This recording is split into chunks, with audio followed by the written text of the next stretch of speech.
Hey everybody, this is Josh Ronquist here for the Heavy Briefings YouTube channel, here to do another edition of Out Today and What I Missed, this time for November 8th, 2024. I just got out of the hospital last night for Diabetic Ketoacidosis, but I do have 20 brand new album reviews for you this week. No time to dilly-dally, let's get into it. Up first is A Scar for the Wicked with Acoltheus. The first full LP from this Canadian band shows the band leaning from all their past EPs since 2011 and really coming into their own, creating a mix of black and deathcore, tech death, a little bit of symphonic or at least sophisticated neoclassical elements going on as well, in a very interesting formula, and it works wonders. It never strays too far from the path of either going too deathcore or too tech death, but it really does work very well for itself. It's a combination that feels very rewarding if you enjoy these styles. Whether you're a Whitechapel fan, a Demi Borgir fan, or a fan of the Zenith Passage, you're sure to find something to appreciate about this album. It is excellent work. Next up, we have Disparaged with Down the Heavens. This is the band's 6th album since 2003, and in those 21 years, the band has only gotten better and better. With their blend of melodic fused death metal that leans occasionally into other territories, it is a fun listen from start to finish. This is one of the clearest production values that I've heard in melodic death metal all year, which is fantastic to hear. And it's one of those songwriting styles that you know what to leave in and create such an enjoyable listening experience. Had this come out earlier in the year, I think everyone would be raving about this one, but that's why I'm here to remind you that this thing is coming out today. It's just melodic enough, it's just brutal enough, pure melodic death metal fun. Up next is Earthburner with their debut album, Permanent Dawn. This is a brand new conglomeration of past and present members of Broken Hope, Glory Hole Guillotine, and Sanguisugabog. This is short, sweet, brutal death grind. 11 songs, 21 minutes long. It comes in, pummels you for all your worth, and leaves you on the side of the road. What more could you possibly want? It's so raw, so brutal, it's just what you need.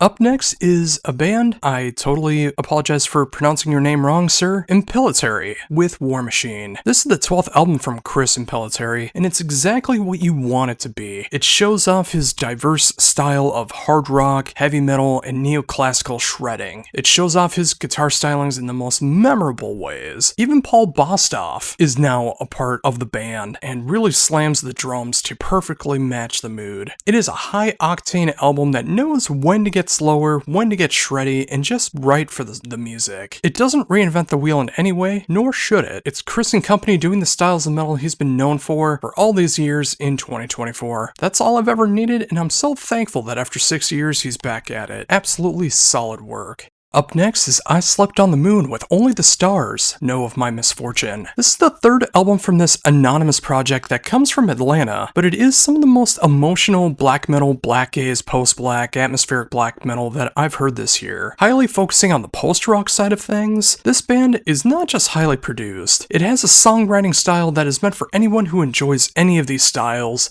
and can appreciate things whether it gets more on the black metal side or more on the post-rock side. The lyrical content will hit you like a ton of bricks, and when the black metal movements kick in, it will floor you. It's the kind of album that'll grab your heartstrings and not let go. Many black metal bands are starting to incorporate this into their styles, and I appreciate it so much as it's a grand thing to see. It takes an emotional toll, but it's so worth it when you can match the emotional and evil sides together. This is such a fine example of how to do this in 2024, and you owe it to yourself to give this one a shot. Up next, we have Clone with The Unseen. This is the band's 8th album, and it's arguably the best that they've done to date.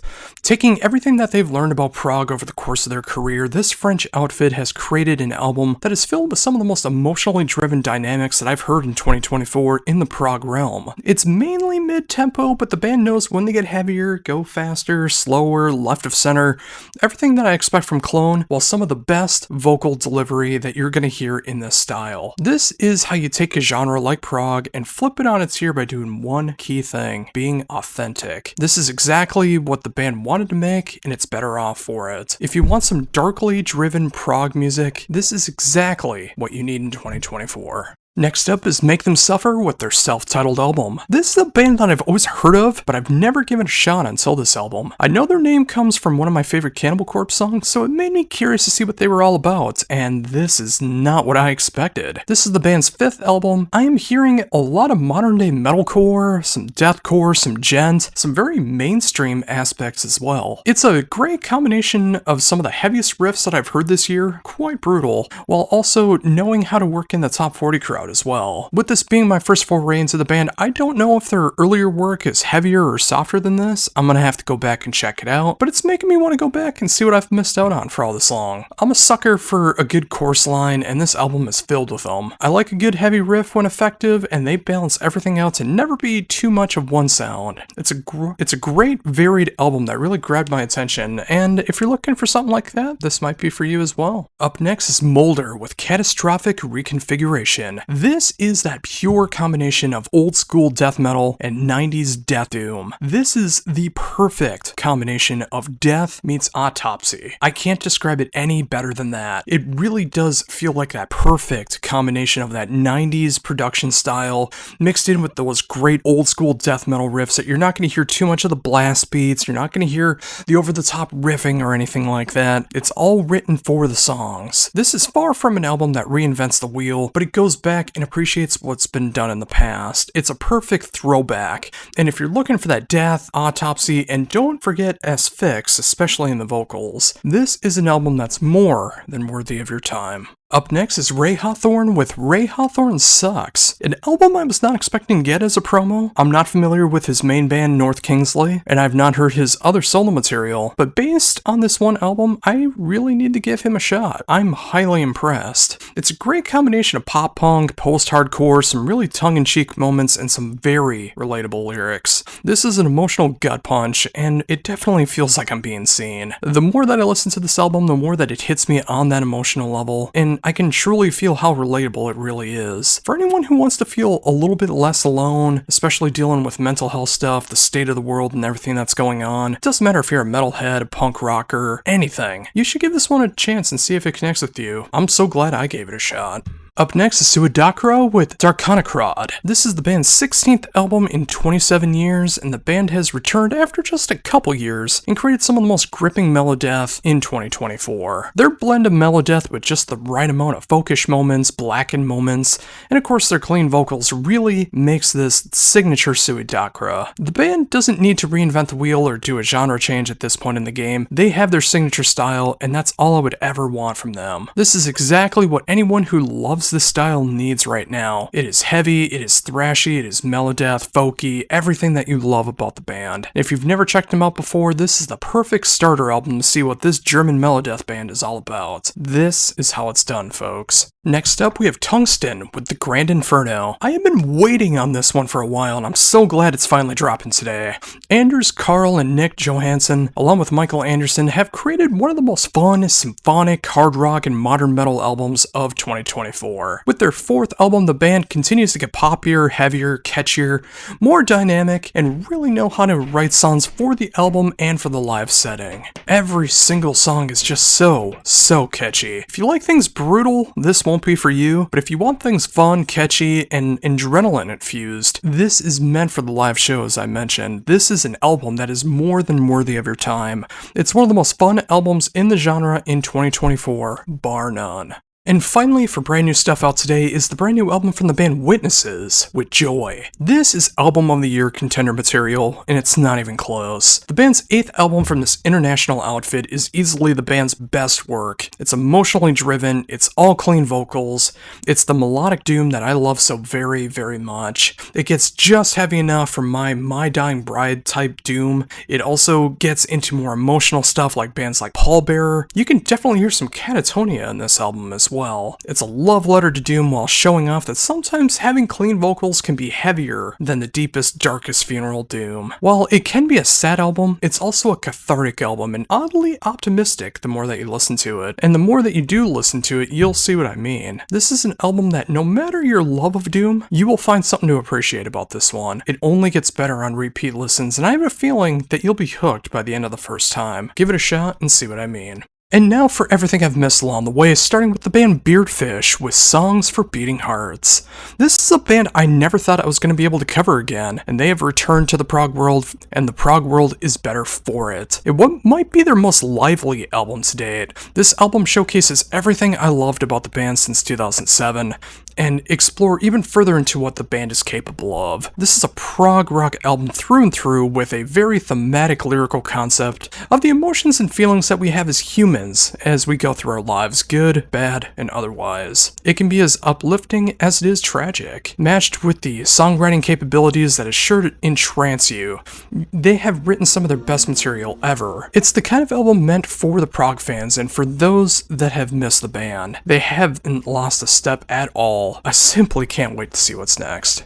Up next is Duir with The Hunter. The first full LP from this Italian outfit is what I imagine Agalog to sound like if they came from Italy instead of America. This is such a fitting tribute to Agalog, all while adding a lot of different styles that really make you appreciate everything that this style is capable of. The outdoorsy, forest feeling shines throughout, but the band adds more blackened moments, more doomy moments, synthy moments, left of center moments, a little bit of avant-garde. It's so interesting, and it pulls you in from so many different directions right from the beginning and does not let go until the end. With a thematic concept that is quite intriguing and songwriting that feels as much 2024 as it does 1974, the album doesn't lose your attention. It's odd at first if you aren't expecting it, but the more that you give it a shot, the more you're going to fall in love with it. It just needs to be heard to understood, so give in and give this one a proper shot. It is more than worthy of your time.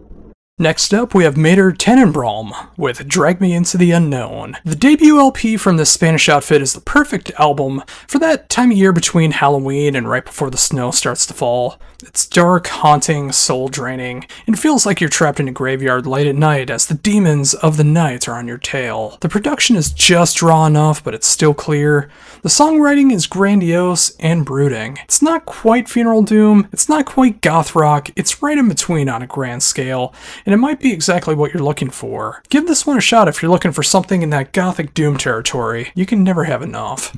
Next up is Mental Torment with Dead Shot Revival. This is the third album from this Ukrainian doom outfit that definitely lives up to the name. This album feels like pure mental torment, but in a way doom fans will appreciate. Cold, dark, brooding, that hits just as much in the death doom realm as it does in the funeral doom side. The vocals are unrelenting in their punishing style with the music that is so heavy in its tone. The production on this is brilliant, and it's so clear where you hear everything. I've said it many times this year, but it still rings true. Doom is doing exceptionally well in 2024, and this is no exception. If you want one of the finest examples of funeral doom and death doom in 2024, you simply can't top this. It's beyond exceptional. What a brilliant album. Next, we have Myth Begotten with Tales of the Unsullied Court. Power folk has kind of taken a step back this year, but unless you're making meme bands like Windrose, Myth Begotten has shown that this genre is still meant to be taken seriously. The debut LP from this New England band is easily some of the best epic power metal of 2024. You can hear moments of Helveti, Nevermore, Rotting Christ, and so much more as you go throughout this album. It's incredible from how it's produced to the songwriting to the atmosphere that it overall brings. It's dark, heavy, epic heavy metal. No one else is doing something like this in 2024, sadly, and this is such a clear example of why it should still be taken seriously. This is how you make power metal intense, and I would not want it any other way. Next up is Neon Nightmare with Faded Dream. This is pure, unadulterated, typo-negative worship. Imagine what gruesome is to the band Death. Neon Nightmare is the typo-negative. Like, this is the best typo-negative album that Peter Steele and Company never wrote. It is just perfect in the way that it's done, but just different enough. Musically, you can hear so much of what the band has done, from the faster moments to the doomier moments, everything that you love about the band. Vocally, while it's never going to sound like Peter Steele or Josh Silver or Kenny Hickey, it hits those styles so very, very close, and it covers everything in spades. I'm honestly shocked a band like this hasn't made it to this point with this kind of trajectory to this point. I'm so thankful it exists. albums. This is incredible work, and I hope this will be more than a one-off project. I want more. The world deserves more. And finally, we end things with Tribulation with Sub Rosa in Aeternum.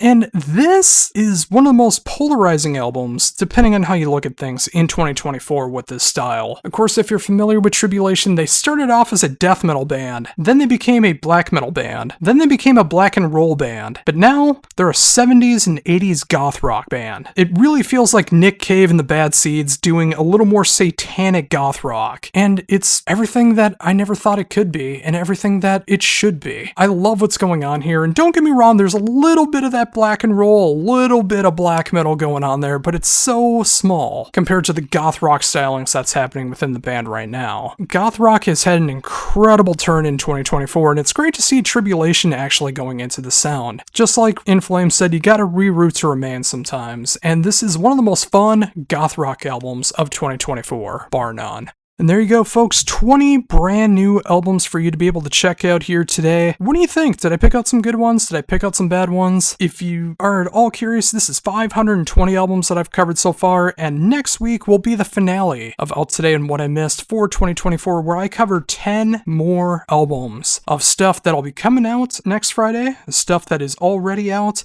and stuff that I'll be missing out as I take December off. So try to keep up. We'll be having 530 albums in total. Then I'll be taking a couple weeks off as I get ready for the top 100 albums of 2024. But until then, for the Heavy Debriefings YouTube channel, this is Josh Runquist saying, embrace the skullet.